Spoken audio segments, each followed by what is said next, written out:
The text came just after sunset. When the tide was low and the gulls were crying outside my window, my phone buzzed against the table. And when I opened it, the words glowed back at me with a casual cruelty only my daughter could manage. Borrowing your old. Worthless ring for the party. Hope you don't mind. I stared at the screen, the corners of my mouth tightening. Marina always knew how to choose her words. How to make generosity sound like obligation and insult sound like truth. I forced my fingers to type back a cheerful reply. Have fun, dear. Then I set the phone down and walked straight to my bedroom. Behind Arthur's portrait of the harbor, his last painting before the sickness took him, was the safe he insisted I keep. My hands moved over the familiar dial, listening for the soft clicks that had become part of my widowhood routine. Inside lay velvet pouches and small wooden cases, each labeled with numbers Arthur had carefully assigned. I checked them one by one. The pink diamond ring, inventory number 847, was gone, just as I expected. But it wasn't alone. My pearl drop earrings, a silver brooch shaped like a swan, even the garnet pendant Arthur gave me for our 30th anniversary, all missing. For a long moment, I simply stood there, heat rising in my chest. I had blamed myself for months, thinking age had made me forgetful. But no, my daughter had been stealing from me slowly, piece by piece, confident that I would doubt my own memory. I closed the safe with deliberate care and reached for the phone again. There was only one number I needed. Frank Delacroix answered on the second ring, his steady voice the same as it had been since he and Arthur first became partners in law school. "Frank," I said, my voice sharper than it had been in years. "It's time to activate the protocol. Item 847 has been taken, along with others. Register the theft immediately." There was silence. Then the sound of him pulling papers. "Are you certain?" he asked. More certain than I've ever been. When I ended the call, I stood at the window, watching the lights flicker across the bay. My heart was steady, not frantic. Marina thought she was borrowing a trinket. By tonight, she wouldn't just be flaunting a ring, she would be flaunting evidence of a crime. And for the first time in years, I allowed myself to smile as the storm finally began to gather. After Arthur's death, the house felt cavernous, every echo reminding me that his laughter no longer lived in its walls. I had thought Marina's presence might soften the emptiness, but it did the opposite. She moved through the rooms as if she owned them, rearranging furniture, hanging her glossy photographs where Arthur's sketches once hung, and telling me it was time for a modern touch. It began with small humiliations, the sort that seemed harmless on the surface. During dinners with her friends, she would set the table for 6 in the dining room and then turn to me with a polite smile. "Mom, you must be tired. Why don't you rest upstairs? We'll handle the evening. Rest." As though I hadn't prepared meals in that very room for decades, as though my chair at the head of the table had never belonged to me. When I wore Arthur's garnet pendant to a Sunday brunch, she laughed softly and whispered to one of her friends, loud enough for me to hear, "Old lady jewelry. So sentimental." The words pricked deeper than she imagined. That pendant had been the last gift Arthur pressed into my hand before the hospital swallowed him. The worst moment came one summer afternoon. I was passing the living room when I heard her voice, crisp and bright, speaking to her friends over glasses of wine. "When Mom finally gives in to a nursing home, we'll gut this place. Open concept. New floors. Everything. This house has potential. It's just trapped in the past." They all laughed, and I felt something inside me fold in on itself. It wasn't the house she wanted to erase. It was me. I stayed quiet then, pretending not to have heard. But the words never left me. My pain was no longer about possessions or antiques, it was about vanishing in my own home, as if my very existence had become an inconvenience to be remodeled away. And that was the day I began to wonder how long a mother could endure invisibility before deciding to fight back. I returned to my study that night, the one room Marina had never dared to tamper with. Arthur's portrait of the harbor hung above the mantel, his brush strokes catching the glow of the desk lamp. Behind that painting was the safe, the heart of a world only he and I had ever truly shared. When I opened it, the familiar scent of cedar and velvet rose up. Inside, every case and pouch bore Arthur's neat handwriting item numbers, dates, and descriptions that spoke to a lifetime of care. He had done more than collect. He had built a fortress in ink and signatures. Appraisals, certificates, and insurance documents were tucked into leather-bound ledgers. Each entry meticulous. The pink diamond ring item 847 was listed in bold script, 5 carats. Paris, 1920, crafted by a French jeweler whose name Arthur had underlined twice. Appraised value $3 million. To Marina, it had looked like a pretty antique. To Arthur, it had been a crown jewel in a collection worth $15 million. As I turned the pages, I found something I had never noticed before. Folded into the back of the ledger was a set of handwritten notes. Arthur's voice came alive in the ink. Frank, prepare protections.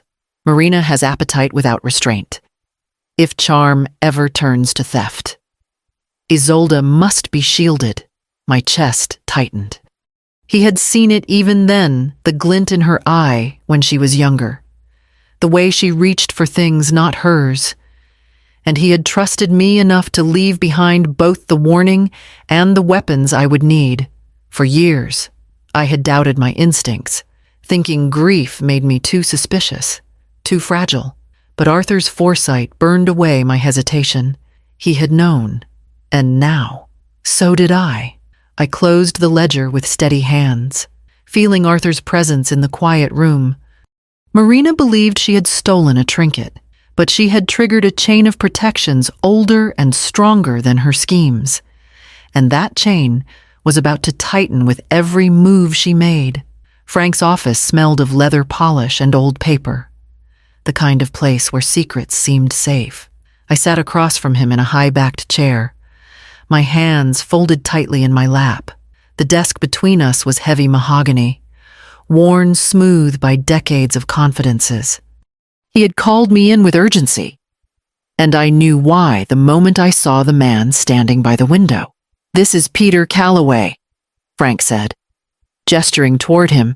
"He's been looking into Marina." Peter was broad-shouldered, with a calm face and eyes that had learned too much. He opened a folder and began sliding photographs across the desk, grainy shots of Marina walking into pawn shops, her hair pinned up, her smile practiced. In one, she leaned across a counter, holding out a brooch I recognized instantly. In another, my pearl earrings glimmered beneath harsh fluorescent lights. "She's been selling pieces for nearly 2 years," Peter said evenly.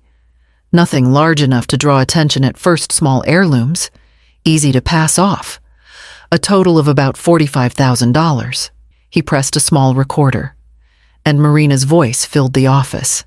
"These were heirlooms from my grandmother. I just don't wear them anymore." Another clip followed, her tone dripping with false sincerity. "A gift from my husband. But I need the money for a family emergency." The lies slid like knives into my chest. For months I had told myself I was misplacing things, that my memory was weakening with age. I'd searched drawers, questioned my own mind, and even prayed that I wasn't slipping into the fog that had claimed my own mother. Now I knew the truth. Marina had fed on that fear, exploiting it for her gain. I clenched my hands tighter, nails biting into skin. The jewelry wasn't just metal and stone, it was Arthur's legacy, my history. Our shared life crystallized in objects he had preserved, and she had taken them as if they were scraps. "What's worse?" I murmured, barely recognizing my own voice. "Isn't that she stole the pieces. It's that she stole the confidence I had in myself." Frank met my eyes across the desk, his expression grave. "Then it's time. Isolde. Time to let her know exactly what she's dealing with." And with those words, I felt the quiet beginnings of war stir inside me. The Astoria Plaza gleamed that night, its chandeliers blazing with light that spilled across marble floors and velvet carpets. From the balcony of my reserved suite, I could see the swirl of gowns and tuxedos below. The air carried the hush of wealth-delicate laughter, the clink of crystal glasses, the measured tones of people certain they belonged to a higher world. And there, at the center, was Marina. She wore a gold gown that caught every flash of light, each movement turning her into a beacon. On her hand, the pink diamond glittered like a small sun. I watched as she lifted her champagne flute, tilting her wrist just enough so the stone would dazzle the women clustered around her. Their gasps, their envious glances, it was the performance Marina had always craved. For a moment, I allowed myself the bitter taste of memory.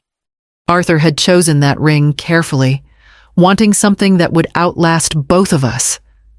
To Marina, it was nothing more than a trophy, proof that she could take whatever she wished and cloak it in borrowed elegance. The first sign came quietly. 2 uniformed officers at the far edge of the hall. Then more entered, their presence slicing through the genteel atmosphere like a knife. Conversation faltered, then died. Phones rose discreetly, recording before anyone knew what was happening. "Mrs. Marina Harrington," an officer's voice carried clearly. She laughed nervously, trying to turn it into a joke. But her smile froze when they named the item, inventory number 847, appraised at $3 million. Hands reached for hers, firm, unyielding. The ring was slipped from her finger, bagged, sealed. Gasps rippled outward. A woman in emerald clutched her pearls. A man in a tailored suit shook his head. Cameras clicked. Marina's composure cracked, her voice rising in protest as the cuffs closed around her wrists. The gold gown no longer gleamed. It clung awkwardly as she twisted, eyes wide with disbelief, demanding anyone intervene. But no one did. The circle around her widened, her so-called friends retreating into whispers. From my balcony, I lifted my teacup, steam curling upward, and finally felt seen not by the crowd below, but by myself. And as Marina was led through the glittering hall, I knew the storm had only just begun.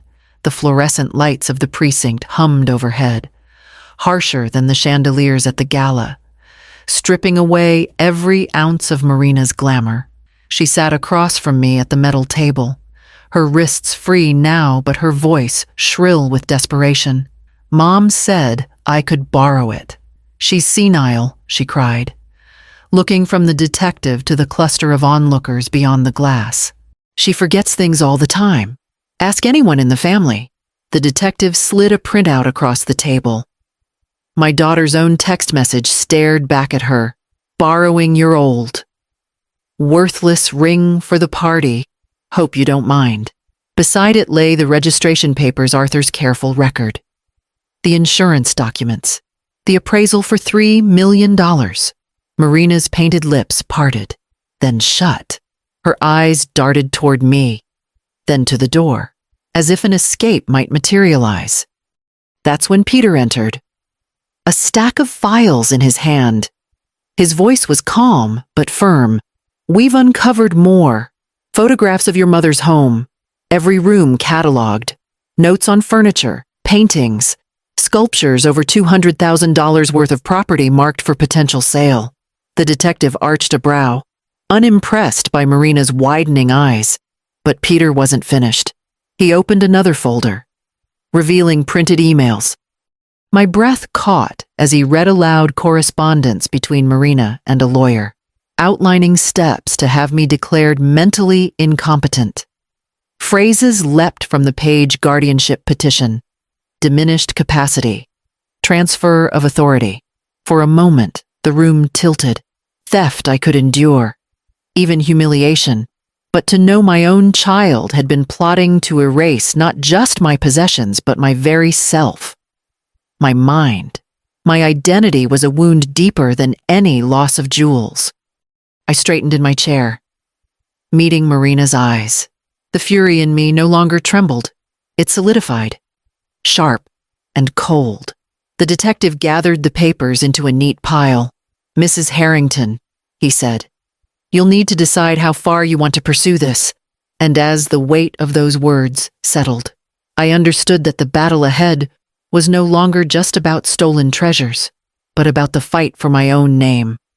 The fluorescent lights of the precinct hummed overhead, harsher than the chandeliers at the gala, stripping away every ounce of Marina's glamour. She sat across from me at the metal table, her wrists free now, but her voice shrill with desperation. "Mom said I could borrow it. She's senile," she cried, looking from the detective to the cluster of onlookers beyond the glass. "She forgets things all the time. Ask anyone in the family." The detective slid a printout across the table. My daughter's own text message stared back at her. "Borrowing your old, worthless ring for the party. Hope you don't mind." Beside it lay the registration papers, Arthur's careful record, the insurance documents, the appraisal for $3 million. Marina's painted lips parted, then shut. Her eyes darted toward me, then to the door, as if an escape might materialize. That's when Peter entered, a stack of files in his hand. His voice was calm but firm. "We've uncovered more. Photographs of your mother's home, every room cataloged.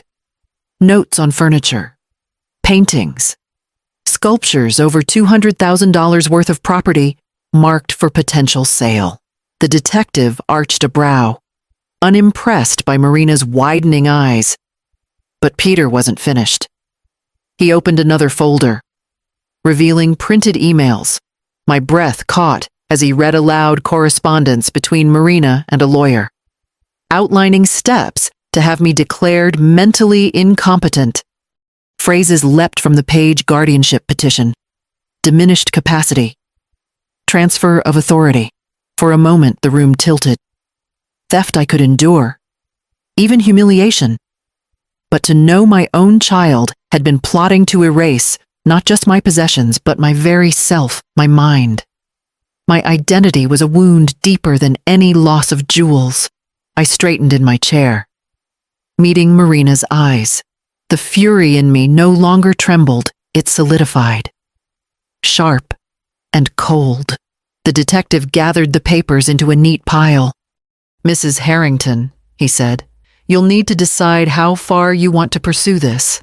And as the weight of those words settled, I understood that the battle ahead was no longer just about stolen treasures, but about the fight for my own name. The morning after the interrogation, I sat across from Frank once more, and this time there was no hesitation in my voice. "File everything," I told him. "Grand larceny, fraud, conspiracy, no half measures." She crossed the line. "Now I will draw mine." He nodded solemnly, pen scratching across forms that would set the wheels in motion. Each signature I added felt less like revenge and more like reclaiming my place in the world Arthur and I had built. By week's end, I arranged for every valuable piece still in my possession to be transported to a vault at the Boston Museum. Watching the crates sealed and loaded, I felt a strange relief. Marina could no longer wander through my home, cataloging her next theft. My treasures would now be guarded by steel doors and armed security rather than the brittle silence of my old age. Yet it wasn't enough to protect only myself. I had seen too clearly what silence could cost. So, with Frank's guidance, I founded the Harrington Foundation for Elder Justice, seeding it with $2 million from Arthur's collection. Its mission was simple: to help other men and women who, like me, had been made invisible in their own families. For the first time in years, I felt that my suffering might become someone else's shield, but the storm grew wider than I had imagined. 2 federal agents arrived at my door, their credentials gleaming. They revealed that Marina hadn't been working alone, not entirely. She had been selling security details of other wealthy families, offering blueprints of homes, schedules, and vulnerabilities to a burglary ring that stretched across state lines. The realization chilled me. My house, Arthur's sanctuary, had become the silent hub of a criminal enterprise. Marina hadn't simply betrayed me as a daughter. She had endangered countless others. I stood at the window, watching the waves break against the shore, and felt the weight of the truth settle heavy in my chest. My daughter had become a stranger, and the law would now call her what I could not yet say aloud. The courtroom was hushed, save for the scrape of chairs and the rustle of papers. Marina stood before the judge, her golden hair carefully styled, her voice trembling in practiced desperation. I was under pressure. She pleaded, "I only wanted to give my family the life they deserved. I never meant for things to go so far. Please, Your Honor, I'm not a criminal. I'm a daughter trying to survive." Her words echoed through the chamber, but no one leaned forward with sympathy. Not the jury, not the reporters scribbling in their pads, not even the few acquaintances who had once called themselves her friends. They sat rigid, some with narrowed eyes, others refusing to look at her at all. The judge adjusted his glasses, gaze steady and unmoved. "Mrs. Marina Harrington," he said, his voice firm as gavel wood, "your actions were deliberate, sustained, and calculated. Desperation does not excuse theft, fraud, or conspiracy. This court sentences you to 10 to 12 years in federal prison, with restitution to be paid in full." The gavel struck. Marina's composure broke at last.